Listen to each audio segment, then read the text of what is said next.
Welcome to the Big Gay Fiction Podcast, the show for readers and writers of gay romance fiction. If you can read it, write it, watch it, or listen to it, these two guys are going to talk about it. Now, here are your hosts, Jeff Adams and Will Knaus. Welcome, everyone, to episode number 10 of Jeff and Will's Big Gay Fiction Podcast. I'm Jeff. And I'm Will. And here we are, episode 10. Can you believe we've done 10? That's so cool. 10 of them, yeah. 10, yeah. How was your week? Maybe I should have thought about this a little more before we started. It was fine. I can't complain. It was a week. I guess it was a week. Nothing, I didn't travel, yay. It was a week. I edited most of the week. Yeah. I have stacks of paper that I moved off the desk to make room for the podcasting equipment. And then I'll move it all back over so I can edit some more. Yeah. And then you'll be reading for me next week for Breakaway and Score, which is good. Mm-hmm. And I worked in a little writing too, but I edited more than anything else this week. Some other interesting things that actually went down this week. I read a lot this week of not my own material, which was kind of fun.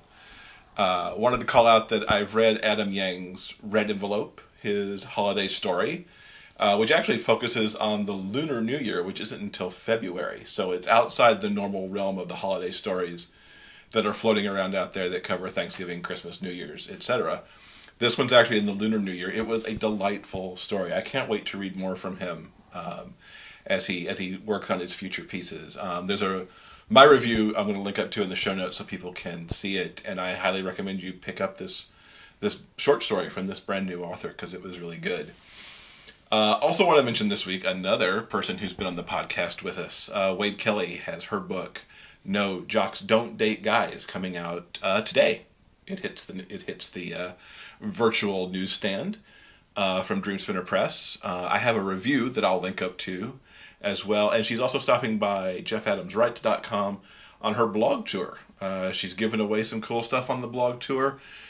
She will be talking about where her muses come from for her various characters. It's a very good blog post that she's got offered up, so hopefully you can jump over and check that out at some point in the next few days. Also want to mention, this was my cool thing for the week. Hat Trick 3, Penalty Shot, got nominated in the Goodreads MM Romance Group Members' Choice Awards for 2015 for Best Athlete/Coaches, which I'm kind of excited about. I would love to see the boys win in their final outing in a book. But I have to say, as a reader, I'm also a little torn because Him by Serena Bowen and Ellie Kennedy is nominated in the same category. And I'm honored to be next to them, and I honestly don't know who I'd vote for, if I would vote for my own book or if I would vote for theirs. There's several other cool books, including at least one other hockey book in the running. I don't know when the voting starts and the nominating actually ends, but I'll be keeping an eye on that. And I'll let people know when they can maybe go vote for me if they want to. Oh, sounds exciting. Yeah. Do you know when the voting closes? I don't. I should have looked that up before we started. Okay. Nominations are still open, at least right now. All right. For the myriad of categories. So support the authors that you like. Most definitely. And that you love, and go to Goodreads if you have to be a member of the MM Romance group to participate. We'll link to that in the show notes so you can get there. And support your fellow authors, if you're fellow authors, as well as the authors that you love to read, and nominate them for the books that you love this year. It's a really excellent competition they have over there in the group. Cool. Sounds fun. It is. Yeah. Yay. Now let's move on to more fun, where I'll actually get you to talk a little bit more. Yeah. Let me pipe up here real quick. Yeah. We're going to talk about last week's question of the week. As you may recall, last week we asked what was the first gay novel or gay romance that you read. We had several people answer. Had a lot of really great responses. And let's get to some of them right now. I don't know what I was It felt like you were going to do some more there. Oh, I don't know. I was hoping maybe something snappy or zippy would come to me, but dead air. Well, awesome. It wasn't totally dead air. Awesome. Okay, so first, let's get to it. Linda wrote that Double Full by Kendall Alexander was the first gay book she read, and she says that she hasn't read a straight book since. Go, Kendall Alexander. That's right. Look what you did there, Kendall. You converted somebody permanently. Awesome. Zam, author Z.A. Maxfield, chimed in on this one with not a book, but a film. She called out My Beautiful Laundrette, that ends in a happily for now state, at least as she recalls. She's a little fuzzy as she wrote this, whether she's remembering it wrong or if it's actually how the movie goes.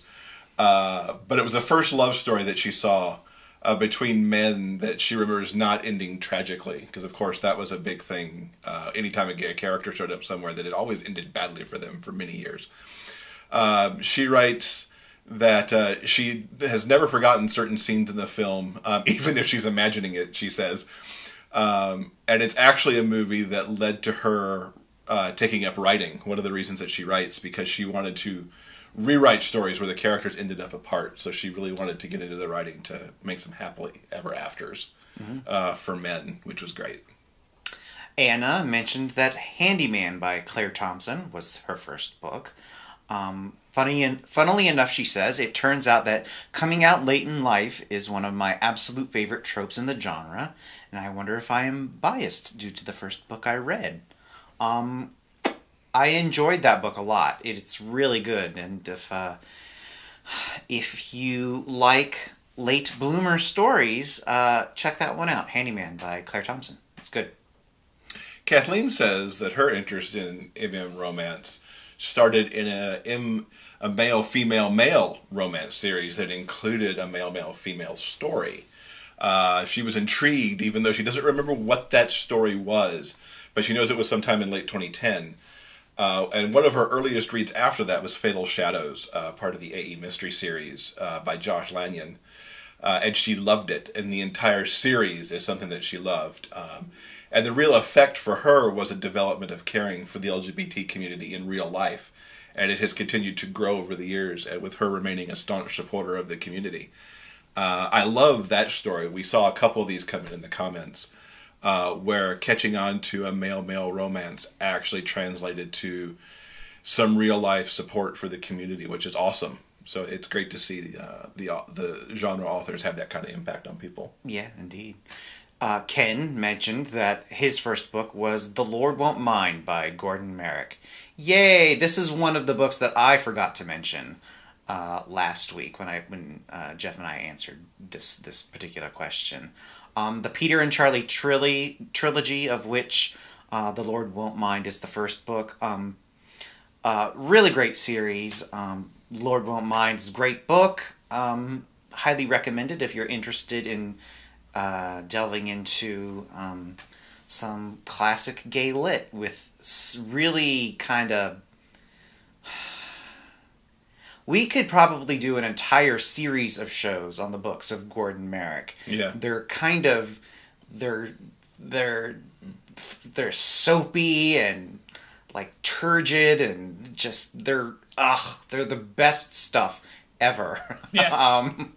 So, good for you, Ken. I agree with you 100%. Great book. I liked what he said in his answer, too, that he grew up in small-town Mississippi, and on a trip to Jackson, he found the book, and was so shocked to see it available just out there at a time when no one was really talking about gay and queer in public. And he said it reaffirmed to him that there were others out there somewhere, which I think is really cool. And I'm with you. You turned me on to the Merrick books fairly early on in our relationship, and they're awesome. And they've got that nice new ebook packaging now that came out last year for anybody who's new to the books. Jen, this is the last one we'll do. Jen, I had to pick this one because it's a favorite book of mine. Serena Bowen's Understatement of the Year. She says that Graham and Riker embodied what I'd seen on the news or vaguely heard about, but Graham's hatred for himself helped me leave ignorance behind. I am a Christian. I'm not passively Christian. Graham reminded me that love is far more important than anything else. Yeah, that's an amazing book. We'll actually talk more about that in a couple of weeks because it's one of my favorites of 2015. Moving on, we have an interview this week. Brandon Witt is, we recorded an interview with him a couple weeks ago.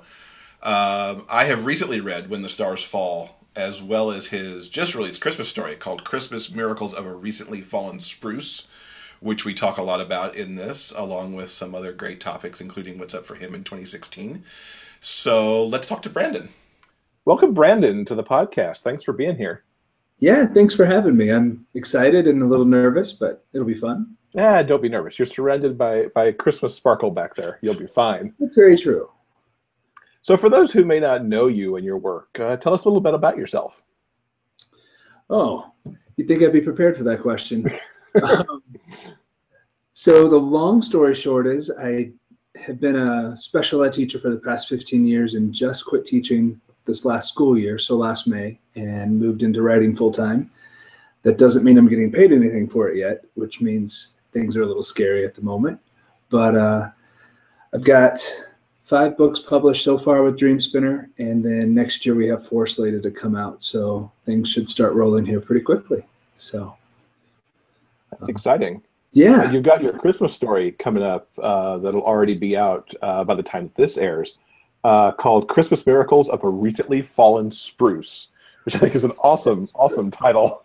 I haven't gotten a chance to read this yet, so tell us a little bit about it and where the inspiration came from. Well, this is going to sound a little morbid, but I had never even heard of Dream Spinner's Christmas Advent thing. I guess they deliver one every day for the first, or for the whole month of December, I think is how it works. Yeah. And I was all excited to write this story, and then my dog died. I had 2 dogs die in the past year, and Dolan was my last one, and he died right before I was slated to write this, and I didn't know how in the world I was going to get into the Christmas spirit, because this was in July, and being kind of an emotional basket case. And for some reason, it turned into this kind of sarcastic, snotty, really funny story. Which isn't typically the way I write. Most of the time I kind of pull on heartstrings and make everything kind of angsty. So I have no idea why my psyche went, let's make this funny. But it's definitely the funniest story I've ever written. It's just about a guy who, well, let me back up. My favorite night typically of the Christmas season is I have a gay boy Christmas dinner, and all my best gay guys come over, and I cook and we exchange dirty or tacky presents, that kind of thing. So the character in the story does that, but he's way type A. And so after he's done preparing on Christmas Eve, he goes and takes his annual snowshoe hike to kind of just, let it all go and get ready for the party the next day. While he's doing that, this guy zooming on a snowmobile almost runs over him and ends up smashing into a recently fallen spruce. So it's about their night together out in the snow with broken snowshoes and snowmobile, and his type A weirdness coming out. So there was a really long explanation of that little bitty short story. I think it was longer than the story it is itself. I'm looking forward to reading that. I start getting the stories December 1st, so they'll be clicking into my email box one a day. So it's a lot of fun. If you're not getting the whole package, I highly recommend it. No, I bought the whole package. I'm really looking forward to it too. So we'll be reading it about the same time then. I guess we will. Yeah. So what would you say the trademark of a Brandon Witt story is? You mentioned pulling on the heartstrings a little bit. I think that's one of them. Kind of sounds like I'm tooting my own horn here, and I don't mean it that way, but I really try to make my characters as real to life as possible. And probably not everyone feels that way just because they're true to my life, but hopefully that comes across. There's always quite a bit of angst, and 99% of the time there's a happy ending. I've only done one without one, and I think I learned my lesson from that. I got crucified. So the ones coming out next year all have happy endings. But I think just the reality of the stories. There's a little fantasy of romance in there as well, but I think that's my trademark, probably. I think you can see people you know in most of my characters. Yeah, I felt that way with the one that I just read. I just finished In the Stars Fall, the audiobook a couple days ago. And it really rang true across the board, I thought. Thanks. When you're writing, are you typically plotting or pantsing or some combo, or what's your typical method? I'm a little type A as well, like that other character. So I tend to map out, not overly detailed, but a pretty detailed outline and pages upon pages about each character, about their families, about people that impacted them, even if they don't show up in the story. Like by the time I sit down to write, I know my characters pretty much inside and out, and have the loose outline to go by. But sometimes, as all writers say, they kind of surprise me and do their own thing every once in a while, which is always my favorite part. But I'm more of a planner. Yeah, I kind of thought so, just by how complex some of Stars was. It was so, between going back and forth between Travis and Wesley, and including POV from some of the supporting characters, and just taking such a long arc, because that book went on for maybe a year, I think, or close to it. It probably felt like it, yeah. No, I think the timeline is about a year, which is weird because almost all my stories are about a year. I don't know why I think in that time frame, but I've noticed that in the 3 I've written and the other one I'm starting now, that almost all of them are about 9 months to a year. I don't know what that is. So your dogs are immortalized in that book, at least by name. Were those accurate descriptions of Duncan and Dolan? Yeah, they. That's exactly who they were. And I knew I was going to write that book before I had any plot or knew what was happening. I knew it was going to be about them. And then the family of kids that is based off a family at church that I was going to at the time, those kind of showed up later.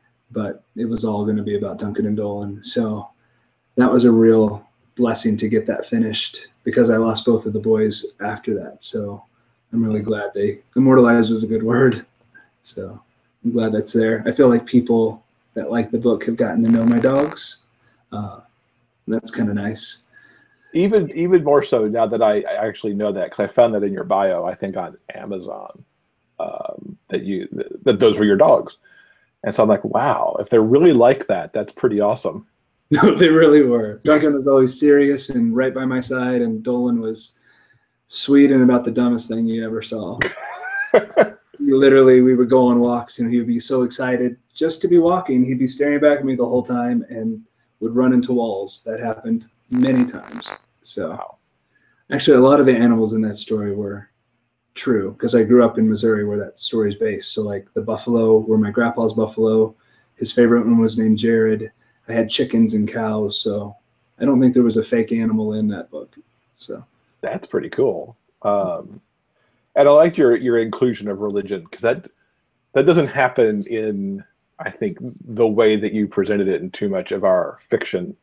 It's always the church is bad. And here you presented a church that kind of split the difference between, depending on who was preaching at the time. Yeah. That is definitely not true to life from where that book is set. The first book that I based there was definitely true to life, because the church was very much the antagonist, or the conflict setter of the first story. And this one I felt like I needed to lighten that up a little bit, and so kind of based it more off of gay-friendly churches here in Denver. But so there was a little fiction there for sure. So Dream Spinners ventured out with you this year with a couple of audiobooks, with Stars, and then Shattered Door also. How's the experience for you going from the written word into having someone perform your work? That was a huge dream of mine, and it was something I begged my publisher for, because I'm not a big seller. I haven't sold very many books, and I don't know quite how it all works, but you have to hit some magic number before it really pays to have an audiobook made. So the reader, and I'm nervous and can't think of Andy, McFerrin, who is fantastic, was willing to split profits with me instead of getting paid. So he's really the only reason either one of them were turned into audiobooks. But I couldn't believe, one, that he was willing to do that, and two, that he fell in my lap, because he is better than I ever dreamed a reader could be for those books. And I listen to audiobooks more than I do actually reading them anymore. So I loved it. It was truly, truly magical. I really enjoyed Stars. He did a great job He capturing everybody. I mean, it was so good.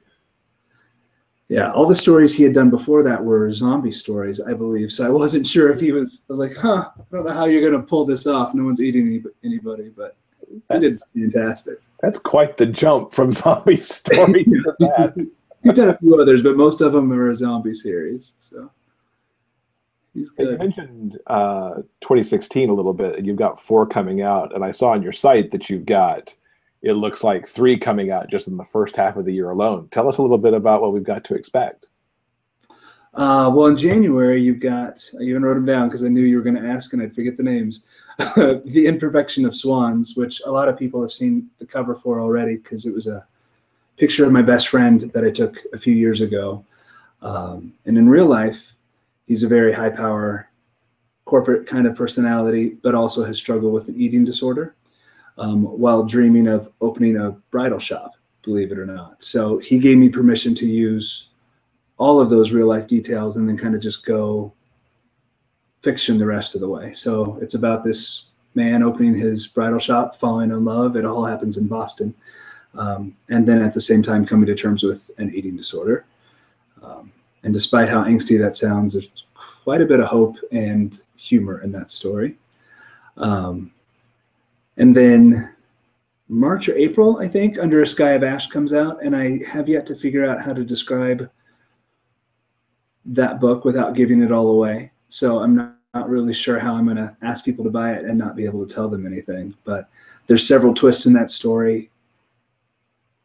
It's the only book I've written so far that the whole time I wrote it, I was like, I'm really loving this. Like, I'm confident in this, which could be the kiss of death. I don't know. Everything else I've ever written, I've gone, oh, this is shit the entire time. So I'm excited to see how people respond to that one. And then right now I'm working on The Son of Money, which is about a really rich character, or the son of a rich family who, this is going to sound cliche, but kind of rejects the whole family and turns to a form of prostitution. And then all of that comes to light and lots of family drama ensues. And I really wanted to take a look at sexuality and slut shaming, basically, just because even in our genre, I think sometimes that gets a bad rap. So there we go. That's what's coming so far. And then a new series is starting by the end of the year. So. Is there going to be any more Men of Myth? I'm dying to write more Men of Myth. I have up to 7 of them planned out, but I'm planning on it going to 12. But unfortunately, gay fantasy isn't paying any bills at all. So those are all on hold until I'm assured that I can eat. And then I plan on writing those and mixing those in with the contemporary romance. But I'm dying to get back to that because that's kind of that's my baby, is the fantasy. Most of everything I listen to and read is fantasy. So. Okay. We got to get people to start paying your bills then. So yeah, we can get back to those. So you mentioned previously that you have, shifted over to being full-time writer now. How's that going? It's amazing. Like, I wondered if I would be bored out of my head when I wasn't leaving the house, or if I could really make myself sit down and write for that many hours a day. And it has been everything I hoped it would be. Like, I've been pleasantly shocked. The only drawback is the absolute terror of it all. I wake up at 4 a.m, sometimes just panicked about how this is going to work. Not that it's the end of the world if I have to go back to a 9 to 5, but I'm hoping not. It's also added a lot more pressure during the writing, which I, for some reason, didn't expect, although I should have. Knowing that not only do people need to like your books, but they need to sell is a whole nother kind of pressure in the back of your mind as you're as you're trying to write and be true to the creative process instead of giving into that terror. So that's the only drawback, and it's small in comparison to how great it's been. What's your typical writing day like? I wake up at 7:15 every day, which is sleeping in hugely compared to the 5:30 I would get up for teaching. I make breakfast and then do a 3 to 4 hour writing session, leave and go to the gym or take a walk or something for an hour or two, and then come back and do another 3 or 4 hour writing session. And then in the evenings do stuff like this, or try to do some marketing things or that kind of stuff. So, and that's each day, every day, except for Fridays. I take Friday off to be with my nephew. Nice. Sounds like a great day. I aspire to that someday. It's a pretty marvelous day, I'm not going to lie. I love it. So it's very appropriate you're sitting in front of all the Christmas decor, because I know the hashtag blame Brandon cropped up earlier because you did decorate around October 24th. What gets you so into the Christmas spirit so early? Well, the blame Brandon was thanks to Poppy. She's a Christmas fiend too, and I don't know where she came up with that, but I liked it. Without getting too heady, I think Christmas was one of the few times where, as a kid, I was just happy all the time. I didn't let a lot of the religious pressure and all that stuff. Even as a little kid, that kind of weighed me down. But for some reason at Christmas, with how much my dad decorated, he would put up 3 or 4 trees in the house, and I don't know, everybody was just happier. It was prettier. I liked the presents for sure, but it was always more about the tree and the family and the lights and all of that, which is strange considering how religious my family was. It should have probably been more pressure in that way, but it wasn't. So it's just really soothing and happy to me now. So I put it up early because I like it, and like it's a lot of work. That thing took 5 or 6 hours, and if I'm going to work that long on something, I think we were talking about that earlier, I'm going to enjoy it for a while. So. Yeah, that's exactly our idea here too. Although we didn't go quite that early, we only did ours the weekend before Thanksgiving. Maybe we'll follow in your footsteps next year, though. You should join the crazy train. That's right. So you've got a new character you've been talking about coming to the Witty Hour. Tell us a little bit about her and what this show's actually about. Well, I'll answer those backwards. Well, sort of. You can't really answer what it's about because hell if I know. I started filming this little show called The Witty Hour about 2 years ago, probably, and I was still teaching. And I'm not one of those writers that can just sit down and write anywhere, anytime. I'm very routine, and for me to be able to function and be creative, I have to be in that routine, and that just wasn't able to happen very much when I was teaching so much. So I think The Witty Hour was just my way of doing little small parts of getting creativity out. So there's me on there, of course, but then I do a couple characters. Of one of them's this British asshole kind of character who reads my bad reviews from Goodreads or Amazon and makes fun of me. Actually, he always agrees with the bad reviewers, and that was just partly also a way for me to deal with bad reviews because they would really affect me. But if I made them stupid and this British guy calling me an asshole, it was kind of funny. And then I've got 2 drag characters, Judith, who's this religious nut, right-wing kind of thing, probably dealing with some of my own past there. This hippie character girl, and this new one coming out in January. I haven't named her yet, but I'm hoping to pull in other authors and do kind of like what we're doing now, except this girl will be interviewing them and kind of just make it this funny, stupid thing. So I always say on the show I don't understand why anyone watches it, because it's kind of funny and kind of just sad to see a grown man doing all of this stuff, but I enjoy it. So no, I went with the funny aspect of it myself when I checked it out. Let us know when that comes out. We'll definitely hype that when it shows up on the podcast. Thanks, I will. Does it come out on any particular schedule, or does it just come out when you're moved to record? Well, now that I'm writing full time, I do 1 episode in between each book that I write. but I'm changing that in January too, because right now each episode is like 8 to 15 minutes. So I'm thinking I'm going to just do little vignettes. So like, let's say we'll do Artie one day and it's a 3 or 4 minute video. And then the next week or two, you'll see the interview girl or something like that. A bunch of smaller segments. For one, who sits down and watches a 15-minute show on YouTube? Not too many people. So I think it might reach a broader audience too in smaller sections. So it's all about to change come January. Awesome. It's a relaunch. Witty Hour 2.0. Exactly. Take 2. So what's something that you could tell us about yourself that readers don't know? That is probably hard to come up with because I tend to overshare every single thing on Facebook. It's kind of vile how much I view out there. Something they don't know.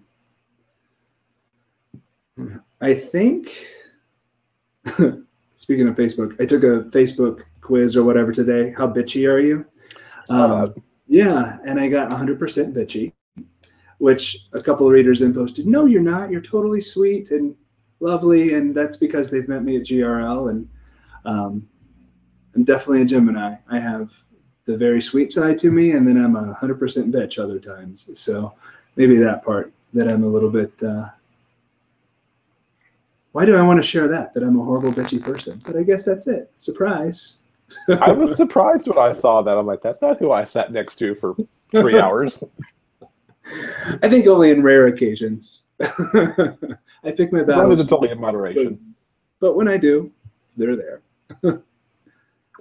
So we've got a feature on the podcast where we ask question of the week. And so you get to answer this week's question. Okay. Which is, what's the first gay novel or gay romance that you read? And what did it mean to you? That is so easy. I had read a whole bunch of gay novels before the one I'm getting ready to talk about. And every single one of them, every one ended with suicide, HIV, or both. Which is part of the reason I'd always wanted to be a writer, but I wanted specifically to do gay books, not just because I was gay, but because of that. It was horrible. The first book that I read that wasn't that was Eric Arvin, Woke Up in a Strange Place. I don't know if you've read that one, but if not, you should. I love all of his stuff, but it's my favorite of his. It was the first one I read where it was beautiful. The characters weren't sad or evil. There was death in it, but it was all about this journey through a heaven-like place.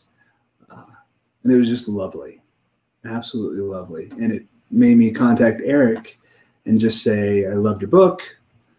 Thank you for writing it. And Eric, being Eric, who I didn't even know at the time, wrote back a couple different times and was really sweet, encouraging, asked questions, and realized that I was also an author. But I hadn't been published. I'd been trying to get published for over 7 years at that point. And he recommended Dream Spinner, who I hadn't heard of. And so I always credit him with the reason I'm published, but it was because of that book. So I'm glad you asked that question. Nice. That's a good answer. If the listeners haven't read that, they should skip mine for the minute and get that one. It's wonderful. I got to pick that one up too, because I haven't read that either. It's fantastic. So now you get to give a question that we'll use for next week. Oh. So what's the most curious thing you want to ask, like listeners to the podcast? What comes to mind? Am I asking the listener or asking another author? It could be either, because I mean we build this for it's for authors and readers. So you could ask it specifically from a reader point of view or an author point of view. We'll see what people come back with. Okay. I think I'm going to make it a little self-serving. What's your favorite Brendan Witt book? Well, not that self-serving. Then there'd be no question about how much of a bitch I am.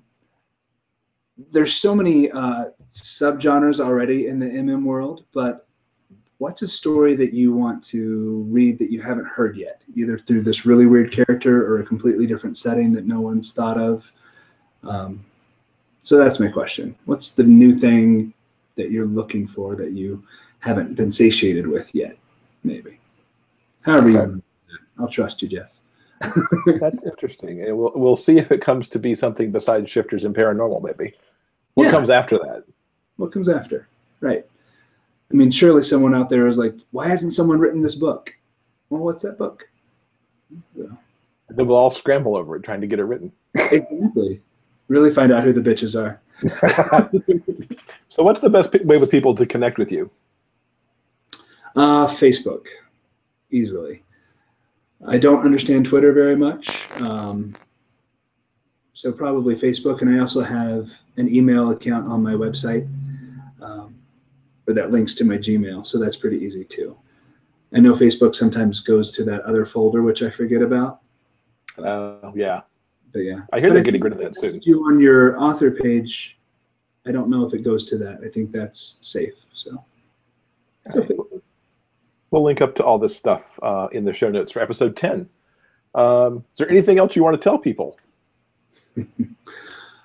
I don't think so. I think you covered a lot. That was pretty impressive. Kind of a whirlwind. So, but I appreciate you asking me on here, and anybody that was listening. Hopefully everybody has a good Christmas. You should put it up earlier next year. So, yeah. We'll see who goes first next year. If it'll be us or you or who knows, someone that you've inspired this year to do it back there in October.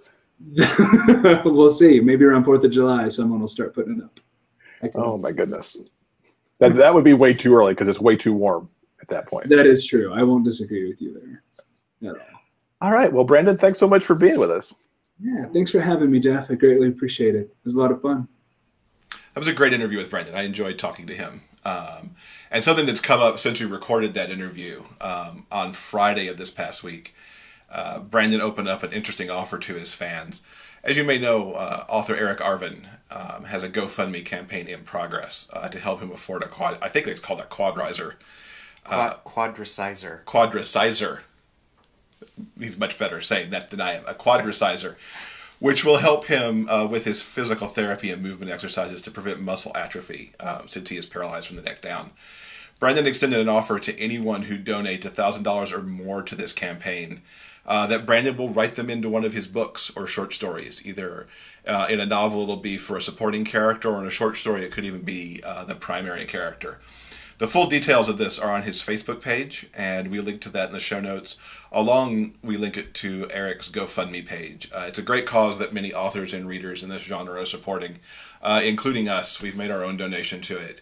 And in this season of giving around the holidays, we hope you can give what you can to Eric's campaign. Whether or not it's enough to get into one of Brandon's books is up to you, but we thank Brandon for taking that opportunity to really try to make a dent into Eric's fundraising goals. Yeah, definitely. It's a good thing. How about we get to this week's question of the week? Absolutely. This was a hard one for me. Okay, now Brandon, in his interview, came up with the question, what's a story that you want to read that you haven't heard yet? Or what's the new thing that you're looking for? Do you have an answer? This was hard for me. I've kind of thought about it since we did the interview, which was like 2 weeks ago now. I would really like to see, I guess, stories that expand on the LGBTQ spectrum. Mm-hmm. Put some more trans people in. Go for some asexual folks. I know TJ Klune, I think, recently did an asexual book, which was great to see. I think the wider we cast our net in characters, the richer the overall storytelling experience will be. And so I'd really like to see that. I don't know if it falls into necessarily a subgenre of any kind, but just expanding the character realm, I think, is great. And especially expanding it where we can in principal characters rather than just support characters. Mm-hmm. Yeah. I wonder how you would designate a book that I don't know. It's to piggyback off of what you said. I am personally a very, very big fan of Aidan Dowling. Aidan Dowling is a guy you may remember this past summer.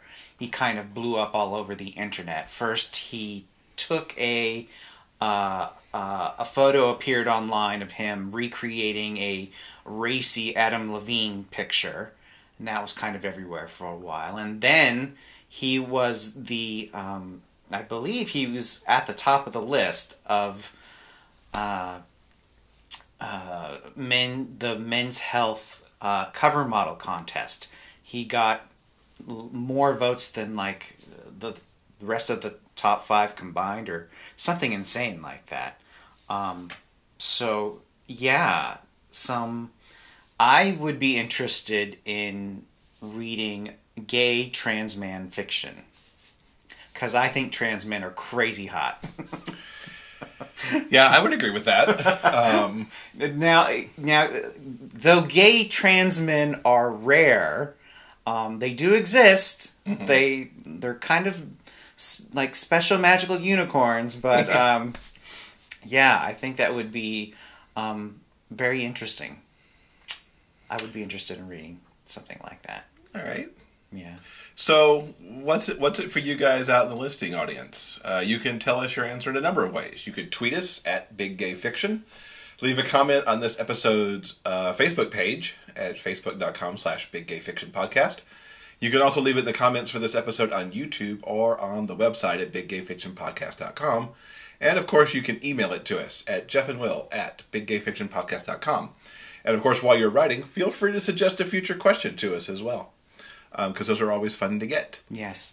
Now, remember, you can subscribe to this podcast on iTunes, Stitcher, Player FM, and on YouTube. You can watch us be witty. On video. On video. It's actually nothing all that special, but anyway. We'd also love to get reviews on any of those channels. Wherever you watch or listen to us, if you could consider taking a few moments out of your day to leave a review, that would be very helpful and awesome. It helps with the visibility of the podcast. Yes, absolutely. You can also leave comments while you're answering the question of the week, or any other comment you'd like to have at any of those places we'll just mentioned, as well as the website at BigGayFictionPodcast.com. And from there, you can also sign up for the monthly newsletter. We'd love to get emails from our listeners, and you can send those to Jeff and Will at BigGayFictionPodcast.com. That's it. So that's another week done. Hope everybody has a good week this week, and we will catch you back here next week. See you next time. Thank you for listening to Jeff and Will's Big Gay Fiction Podcast. For detailed show notes, go to BigGayFictionPodcast.com.